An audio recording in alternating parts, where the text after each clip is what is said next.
Good morning, everybody. Today's topic, strangely enough, is on bragging. And here's the strange part.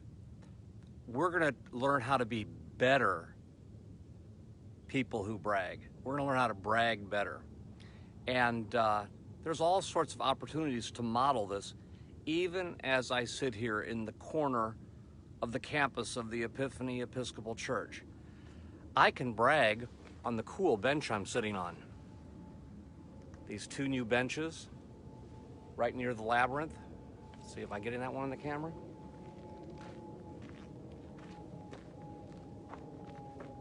And the labyrinth itself, it's really gorgeous.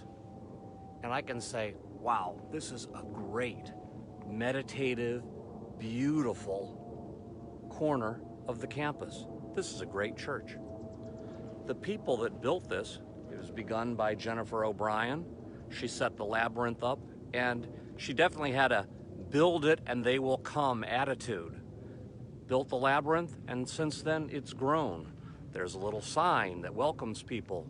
There it is back there. It says labyrinth, and there's even little folders on suggested prayers to pray while we walk the labyrinth. That's great. I'm bragging on this labyrinth right now. And I want to encourage everybody to brag a little more. And if you already brag, let's talk about how we might be better at it. Yes, this is actually the topic of the live stream today. When a church does 437 live streams, you really get to do all the topics you want after a while. So bragging is today's.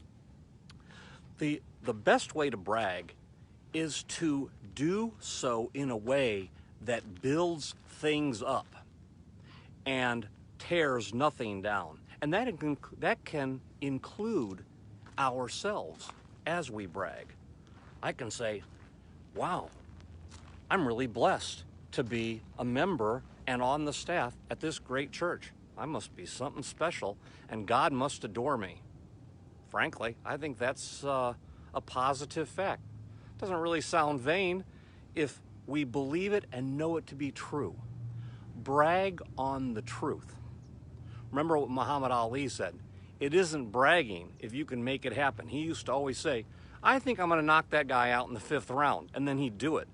Of course, and people in advance said he was being kind of arrogant, but then in the future, it was proven that he did exactly what he did. It was more like an accurate prediction rather than arrogant bragging. And bragging, when it's rooted in truth, is nothing but positive. It just builds us up. I can say right now, this is the day the Lord has made. I'm going to rejoice and be thankful in it.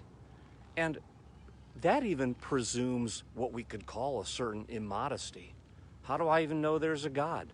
How do I know that God makes days?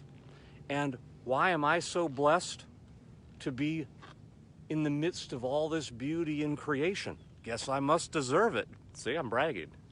But bragging in truth, bragging about goodness. Make a little side note on bragging. Here's what not to do when we brag. If in our bragging or self-promotion, anybody's getting thrown under the bus, that's not such a good idea, because it doesn't have to come at the cost of anything or anyone when we're deeply rooted in goodness. Now, this is something, for instance, I can confess to you, I've gotten this sort of kind of right and a little bit wrong lately here at the church. We have been doing so much ministry and getting so much response to our electronic ministry, it's easy to start saying like, wow, Epiphany's great. We're doing all these videos, we've modified all our ministries, we're still getting our outreach more than ever. Even during COVID, because of COVID, we've not only managed to maintain during COVID, we've increased our ministry. We've increased our reach to the world. Well, this is all wonderful. And it's true. I mean, let's just, for instance, discuss one service that's coming up this Sunday.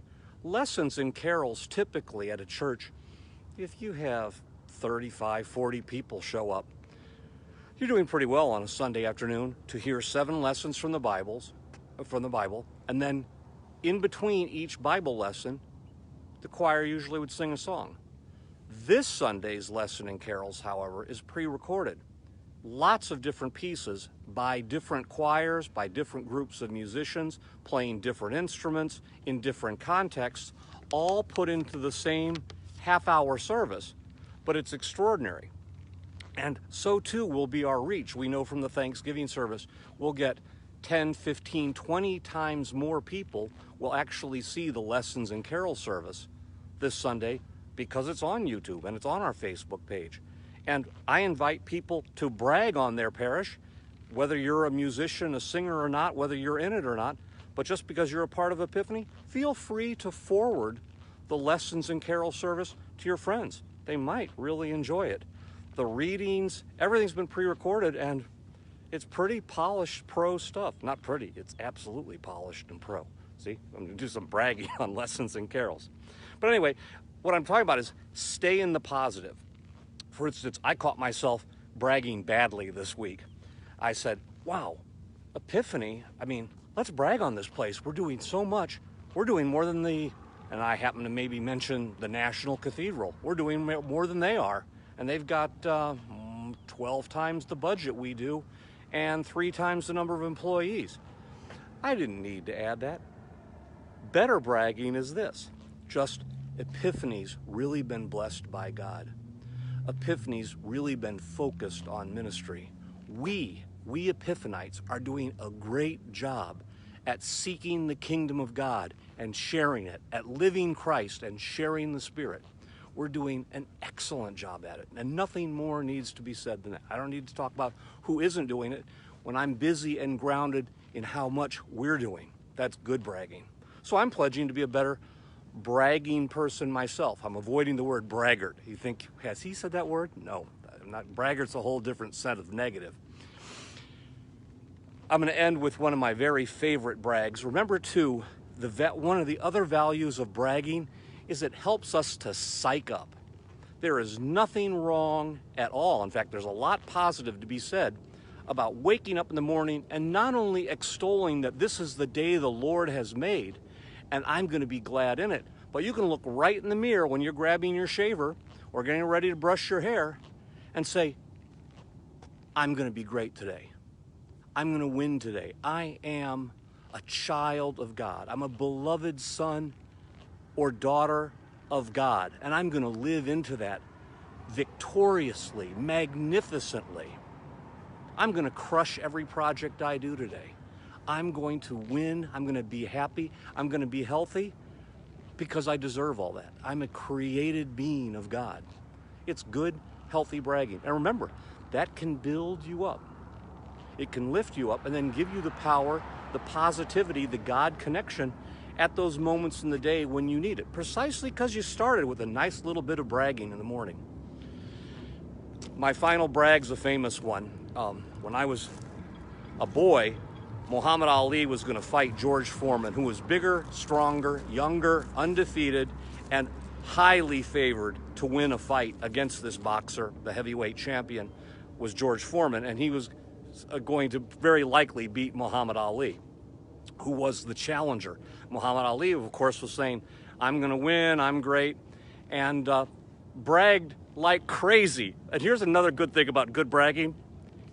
Look to see if you can find some humor in your bragging, because while you're building yourself up, why not have some fun too? Make it a win-win and also help people to smile and laugh. I'm going to share the best brag. When Muhammad Ali was talking about how he's preparing for his fight with George Foreman and building